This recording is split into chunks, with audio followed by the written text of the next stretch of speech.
Hello everyone, today we're going to show you how to use the new if or else feature to improve your workflows. The if or else will allow you to build out advanced workflows that perform different features and actions based on specific conditions. For example, if X happens, we want this to actually happen in the workflow. If Y happens, then we want this to happen in the workflow. Let's get it started. We're going to use this feature called branches in order to allow that to happen. So in this case, I have a specific trigger for a phone call, and I have different branches that are featured here, and we're going to show you what that looks like. Notice that we have this phone call, and we say that if this were to happen, then they're going to go down this branch, and if not, they're going to go down this branch. You now actually have the ability to duplicate branches with ease. I'm going to click on this image here, and you're going to notice that I have an actual branch right here. This branch is just called branch in this particular instance. Now, if I want to duplicate this branch, all I'm going to do is under branches to the right of that branch. I'm going to click on those three dots, and I'm going to duplicate that branch and save as.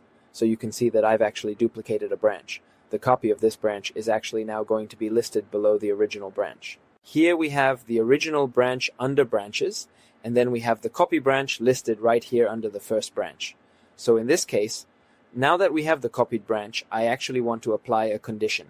So again, this is a workflow for a call that is going to be booked, and I want to trigger specific things to happen within this workflow. So I'm going to actually add a condition to this, and I'm going to select the actual date and time for that. And I want to say that perhaps, for example, the current day of the week is going to be on a Wednesday. Now, I also want to show you that you can actually reorder the branches as well.